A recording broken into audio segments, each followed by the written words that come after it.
பாரத தேசத்தின் மகோனதமான புராண இதிகாசங்களை முழுமையாக அறிந்து கொள்ள சப்ஸ்கிரைப் திலக். நானும் ஒன்று சொல்ல விரும்புகின்றேன். இந்த வேள்வி நடக்கும் போது நம் பகைவன் கிருஷ்ணனுக்கும் அழைப்பு விடுங்கள். இதே இடத்தில் ஏற்றதொரு சமயத்தில் தங்கள் நோக்கத்தை நிறைவேற்றிக் கொள்ள. கம்சனுக்கு வெற்றி, கையில் சிக்காத கிருஷ்ணனுக்கு வீழ்ச்சி. பிரிய நண்பரே, அவனை என்ன காரணம் சொல்லி அழைக்க? காரணம் வேள்வி. தாம் நடத்த இருக்கின்ற ஒரு மகத்தான வேள்வியை தரணி போற்றும் திருவிழாவாக நடத்துங்கள். நம்மை சார்ந்த மன்னர்களுக்கெல்லாம் அழைப்பு அனுப்புங்கள்.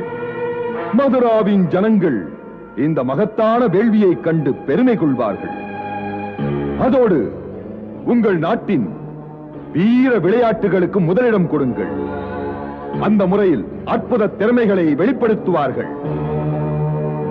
இது நாட்டின் அழைப்பு என்று கிருஷ்ணனுக்கும் அழைப்பு விடுங்கள்.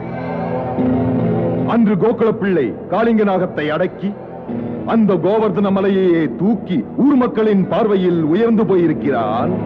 அதை சொல்லி அவனுக்கு இந்த அரசாங்க விழாவில் நாட்டு மக்கள் எல்லாம் பார்க்க நல்ல பரிசு வழங்குங்கள்.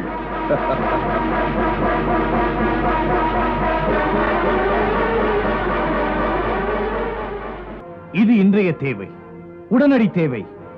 மன்னா, ஒரு முறை அவன் நமது வளையத்துக்குள் வந்துவிட்டால் திருவிழா வாசலிலே நிற்கும் பட்டத்து யானை குவலையாப்பிடம் அவனை மோதி அழைக்கும். தவறினால் நமது அடுத்த ஏற்பாடு மல்யுத்தத்திற்கு அவனை அழைத்தல். அந்த மல்யுத்தத்தில் இந்த மனித மலை அந்த சுண்டலியை நசுக்கிவிடும். இந்த உங்கள் திட்டத்தால் அந்த பிள்ளை ஒருமுறை என் முன்னால் வந்தால் உரையிலே உறங்குகின்ற எனது வாழ் அவன் தலையின் அரிக்கு உடல் வேறு தலைவேறாக. முடியாது. முடியாதா? முடியாது. நாம் அழைத்தால் இங்கு வரமாட்டான். உங்களுக்கு உடன்பாடு உள்ள ஒருவனை அந்த கள்ளனை பிடிக்க அனுப்புங்கள் என்றால் வசுதேவரையும் தேவகியையும் அனுப்பி வையுங்கள். தேவகி இல்லை, இல்லை. தேவகி மரணத்தை ஏற்பாள், ஒப்பமாட்டாள் இதற்கு. அவள் நாம் கெட்டும் இதுவரை சொல்லவில்லை அவள் பிள்ளை என்று. அவளை வெட்டி வீழ்த்துங்கள். கூடாது, காரியம் கெட்டுவிடும். இந்த சிந்தனை சரியல்ல, நமக்கே வினையாகும்.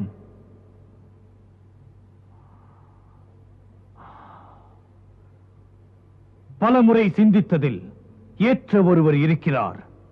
சொன்னபடி செய்து முடிக்க. சொல். அக்ரூரர். அக்ரூரரா? ஆமரசே, அவர் யாதவ குலத்தில் செல்வாக்கு மிக்க ஒருவர். நம் அனைவரிலும் அழுத்தமானவர். அவர் சொல்லுக்கு எங்கும் மதிப்பு.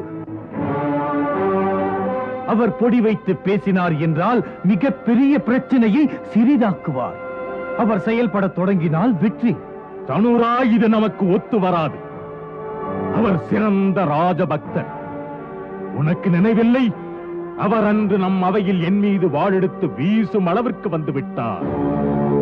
அதோடு அவர் மன்னர் சூரசேனரை தெய்வமாக மதிக்கிறார்.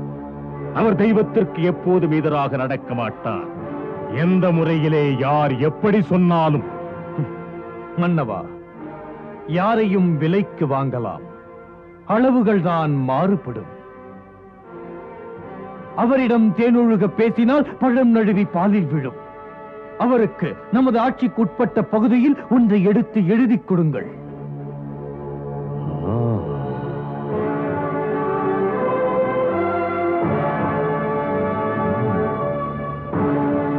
அவர் ராஜபக்தர் தான். விலை கொடுத்தால் இடம் மாறுவார். அவர் முதிர்ந்த ராஜதந்திரி. அந்த முதிர்ந்த ராஜதந்திரிக்குள் சுயநலமும் இருக்கிறது. அந்த பலவீனத்தை பயன்படுத்தி விலைக்கு வாங்குங்கள். பிரச்சனைகள் எளிதாக தீர்ந்துவிடும். ஏனென்றால் அவருக்கு அத்தனை மதிப்பு. ஒற்றர்கள் எனக்கு கொடுத்த ரகசிய தகவலின்படி கொஞ்ச நாளுக்கு முன் அவர் கோகுலம் சென்றார் கிருஷ்ணனை பார்க்க. உங்களுக்கு அவரை ஏன் சொன்னேன் என்று இப்போது புரியும். அது சரி. அவர் இதற்கு மறுத்தால்? நமது விவேகம் வேலை செய்யவில்லை என்றால் வன்முறை இருக்கவே இருக்கிறது. சாணூரா, ஆபத்தில் உதவுவது உனது மூளைதான். அக்ரூரை அழைத்து வா. அக்ரூரரை பார்க்க ஆசை ஏற்பட்டது. முழு விவரம் தெரியாது. பொதுவாக இன்று மன்னவருடைய மனநிலையை பார்க்கும்போது புரிந்து கொண்டது என்னவென்றால், மன்னர் உங்களிடத்தில் விவாதிக்க விரும்புகிறார். யாதவ குலத்தில் தனித்தனியாக சில பல பிரச்சனைகள் இருக்கிறது, அதை ஆராய்ந்து பேசத்தான். அது மதுராவின் நலன் நல்லபடி உருவாக வேண்டும் என்று. இது மன்னர் விருப்பமா? இதை கம்ச மன்னன் சொல்கிறாரா?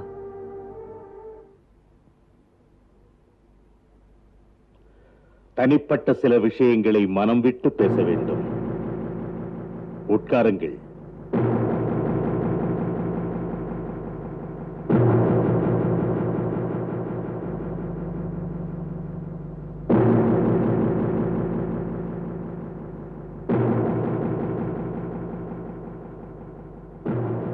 அக்ரூரரே, இப்போதைய மதுராவின் வடிவமைப்பை மாற்றி புதிய தலைநகரம் அமைக்க நான் ஆசைப்படுகிறேன். என் கனவை செயல்படுத்த ஆற்றல் மிக்கவர்களை எல்லாம் ஒன்றுபடுத்தி அதை உருவாக்க விரும்புகிறேன். எனது நினைப்புகளை நிஜங்களாக்க படைப்பாற்றல் மிகுந்த தங்களை போன்றவரை நான் நாடுகிறேன். அக்ரூரரே, தாம் வீர யதுகுலத்திற்கு பெருமை சேர்க்கின்றீர்கள். கேட்டாலே மெய் சிலிர்க்கின்றது. அந்த சிலிர்ப்பு தந்த சிந்தனை, அதன் பாதிப்பு மதுரா ராஜ்யத்தில் அடங்கிய ஒரு பகுதிக்கு உங்களை ராஜாவாக்க நினைக்கின்றேன்.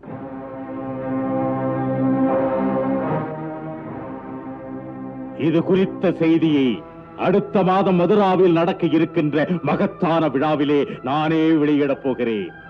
விழாவா? நமது வேதவித்தான சத்திகரின் ஆணைப்படி ஒரு மகத்தான மகேஸ்வர யஜ்ஞத்தை நடத்த நிச்சயித்திருக்கிறேன். அப்போது அந்த திவ்ய தனுசுக்கு பூஜை புரிவேன். அது பரசுராமரால் எனது முன்னோர்களுக்கு வழங்கப்பட்டது. அந்த விழாவிற்கு அண்டை நாட்டு மன்னர்கள் அனைவரையும் அழைப்பேன். அவ்விழா மகத்தான முறையில் அமையும். அப்போது பிரகடனம் செய்வேன் உங்களை அரசனாக்கி. இது பொருத்தமான முடிவென்று என் சுற்றமெல்லாம் பாராட்ட நாட்டு மக்களின் முன்னால் இந்த பெருமையை ஏற்க இருக்கிறீர்கள். அதனால் எல்லா யாதவகுல மக்களுக்கும் பெருமை. ஏதோ உணர்ச்சியில் ஏற்பட்ட கசப்பில் நம் உறவினர் மதுராவிலிருந்து ஓடினார்களே, அவர்களும் வருவார்கள். துண்டுபட்டவர்கள் நாளை இங்கே ஒன்றுபட்டால் நாட்டின் சிறப்பு நாளை மேலும் உயருமல்லவா? வாழ்க வாழ்க மன்னா, வாழ்க. இன்று ராஜா கம்சன் வாயிலிருந்து நாட்டின் நலனுக்குரிய வார்த்தைகள் வருவதை பார்த்து நானே ஆனந்தப்படுகிறேன்.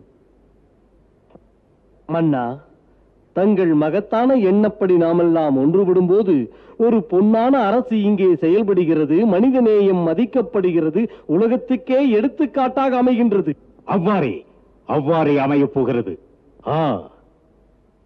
அதிலே எனக்கும் மகிழ்ச்சி. நான் பேசிய கருத்துக்களை பாராட்டி பேசினீர்கள். பாராட்டினேன், பேசினேன், மறுக்கவில்லை. உள்ளொன்று வைத்து பேசவில்லை.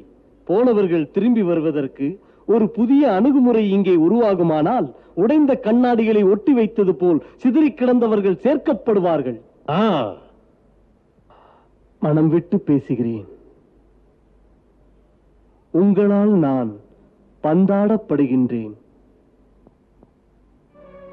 எதனால்? அதுதான் மன்னவா, ஒரு பகுதி ராஜ்யத்தை எனக்கு கொடுப்பதாக சொன்னீர்களே, நான் ஏற்கக்கூடாது மன்னா. ஏன்? அந்த பரிசு பெறும் தகுதியில்லை எனக்கு.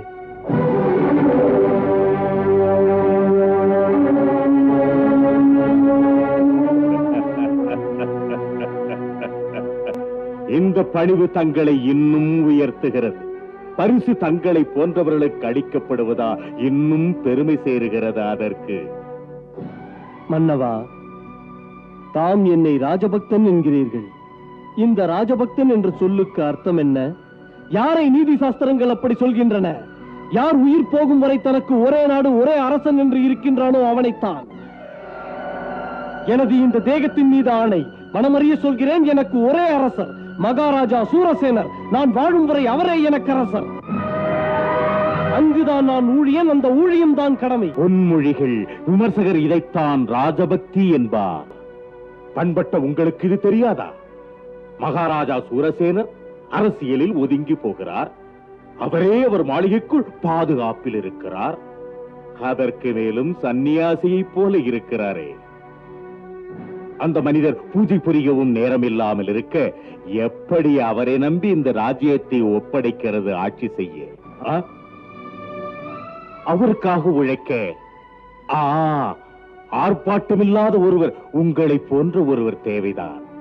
எங்கள் மன்னர் சூரசேனர் பக்தி மார்க்கத்திலே ஈடுபட்டால் அவருக்கு பின் இருக்கிறார் அவர் மைந்தன் வசுதேவர். அவர்தான் எங்கள் மன்னர். அவர் வீரமுள்ளவர், நேர்மையுள்ளவர், அவர் இதயமுள்ளவர், அரசியல் முழுவதையும் கரை கண்டவர்.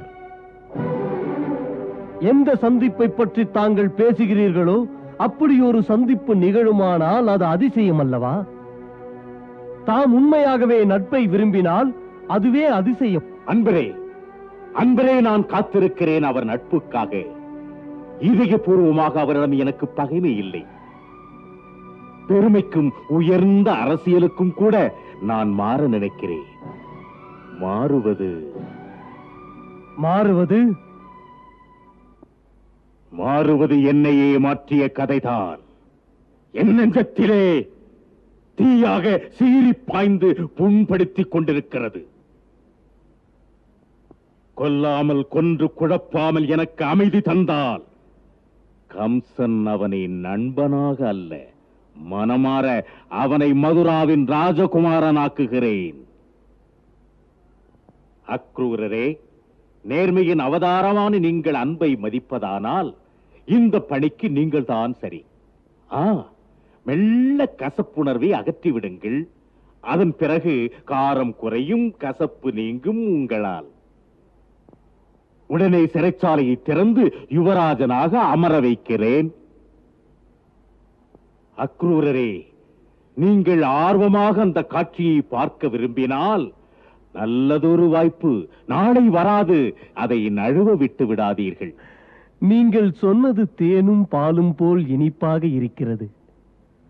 இப்போது பேசியது யாரை பற்றி என்று எனக்கு தெரியவில்லை. என்னை போகச் சொல்வது யாரை பார்த்து வர?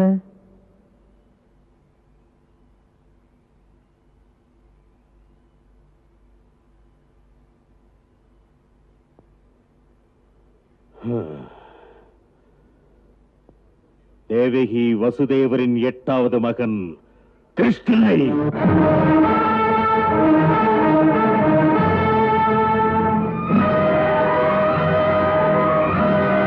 கிருஷ்ணனா? எந்த கிருஷ்ணன்? தேவி தேவகி வசுதேவரின் 8வது குழந்தை ஒரு கன்னிகை. இல்லை இல்லை, அது அவர்கள் 8வது குழந்தை இல்லை. அது மாற்றப்பட்ட குழந்தை. உண்மையில் 8வதாக பிறந்த குழந்தை பெண்ணல்ல, பிள்ளைதான். அதை வசுதேவன் நடுகிறவில் நந்தகோபர் வீட்டில் விட்டு வந்தான்.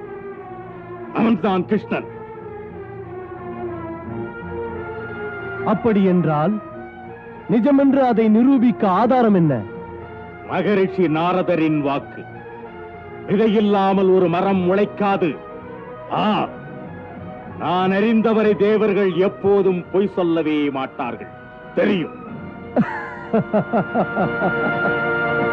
மகாராஜரே, தாம் தேவர்களை பற்றி இப்படி சொல்ல எப்போது தொடங்கினீர்கள்? அன்று நடந்ததெல்லாம் உங்களுக்கும் தெரியும், அங்கு இருந்தவர்களுக்கும் தெரியும், அதை செய்த உங்கள் கைகளுக்கும் தெரியும். அதை இன்று இல்லை என்று சொல்வதற்கு என்ன தேவை என்றும் தெரியும். ஆழ்மனத்தில் அச்சப்படுகின்ற அரசே, நீங்கள் நான் மதிக்கின்ற நந்தராஜன் பெற்ற பிள்ளையை, சூதறியாத பிள்ளையை கொல்கின்ற பாவத்தை சுமக்க வேண்டுமானான்? இல்லை அக்ரூரரே, இல்லை இல்லை. தம்மை கருவியாக்கி நான் யாரையும் என்று கொல்ல விரும்பவில்லை. நான் பேசியது நீங்கள் சரியாக புரிந்து கொள்ளவில்லையே. இப்போதே விளக்கமாக சொல்லுகிறேன். தாம் கோகுலம் சென்று கிருஷ்ணனோடு மதுராவில் நடக்கப் போகும் விழாவுக்காக தாமதிக்காமல் உடனே வாருங்கள். எனக்காக பொறுப்பேற்று செயலாற்றுங்கள். மன்னவா, சொல்கிறேன். புகழுக்குரிய விழாவிலே நான் மதிப்புமிக்கவருக்கும் மாண்புக்குரியவருக்கும் சன்மானம் அளிக்க இருக்கிறேன். உங்களுக்கு தெரியாததா? கிருஷ்ணன் என்ற பாலன் காளிங்கன் என்ற சக்தியுள்ள பாம்பையும் தன் திறமையால் அடக்கி ஒடுக்கி யமுனையிலிருந்தே விரட்டி விட்டான். அந்த வீர பிள்ளைக்கு நாட்டு மக்களெல்லாம் பார்க்க நான் பரிசளிக்க இருக்கிறேன். அக்ரூரரே, இல்லை மன்னா, இல்லை இல்லை, தாம் அப்படி சொல்லாதீர்கள். பரிசென்று பாலனை இங்கு வரவழைத்து அவனை கொலை செய்வது உங்கள் நோக்கம். இல்லை அக்ரூரரே, அதை கொலையாக கருதாதீர்கள். மன்னர் குலத்தில் இருக்கின்ற மரபுப்படி இதை பகை ஒழிப்பு என்கிறார்கள். தாமும் அரசியல் அறிந்தவர். ஏன் மௌனம்? ராஜநீதியின்படி சத்ருவை கொல்லுவது அரசனின் கடமை. எல்லோருமே விரோதியை கொல்பவனை வீரன் என்கிறார்கள். எவன் வீரன் என்றால் பதுங்காமல் பயமின்றி சத்துருவை யுத்த பூமியில் சந்திப்பானே அந்த தீரன். ஒன்று மடிய வைப்பான், அல்லது அவனே மடிவான். அவனைத்தான் வீரன் என்பார்கள். மன்னவன் மோதுவதோ கேடறியாத கிராமத்து பிள்ளை, ஆட்சி புரியும் ஒருவர். அச்சப்பட்டு அழிக்க நினைத்து அதை செயலாக்க என்னை தேர்ந்தெடுத்தால் அதற்கு வீரம் என்று பேரோ உலகத்தின் பாராட்டோ கிடையாது. கீழ்த்தரம் இது. அக்ரூரரே, இந்த அறிவுரை எல்லாம் கம்சனுக்கு நீங்கள் சொல்ல வேண்டியதில்லை. பிள்ளையோ பேயோ கம்சனுக்கு அவன் விரோதி. அசரீரி வாக்கென்று சொன்னதே அவனை பார்த்தால் நான் கொல்லத்தான் செய்வேன். ஆகையால் நீதியா இல்லை அநீதியா, எந்த முறையிலாவது அவனை கொல்வேன். மன்னா, இது பாவம். இது தர்மம் தான். என்னை பொறுத்தவரை எவன் பகைவனோ அவன் கொல்லப்படுவது தர்மம் தான். இதுவா தர்மம் அரசே? தன்னை காப்பாற்றிக் கொள்வதுதான் மனிதனாக பிறந்த ஒருவனுக்கு முதற் கடமை. இந்த என் தர்மத்தை நான் காப்பாற்றிக் கொள்ள உங்கள் உதவியைத்தான் நான் நாடுகிறேன். மன்னியுங்கள் மன்னா, வீரன் தங்கள் பார்வையில் நரியை போன்றவன், உங்கள் பார்வையில் எனக்கு உடன்பாடில்லை. இதிலே தர்மங்களும் இல்லை, ஏற்க வழியும் இல்லை. நீங்கள் வழிகாட்டும் பாவத்தில் விழ என் பெற்றோர் என்னை பெறவும் இல்லை.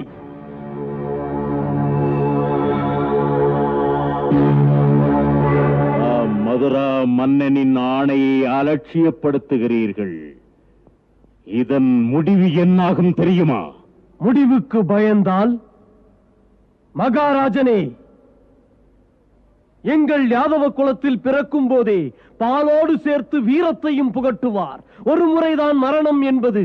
ஒருவன் ஓடி ஒளிந்து ஒதுங்கி வாழ ஆரம்பித்தானால் இந்த வாழ் அவனுக்கு புத்தி புகட்டும். எதற்கு? வீரம் கெட்ட பிள்ளை இந்த உலகில் வாழ்வதற்கே உரிமையும் இல்லை, தேவையும் இல்லை.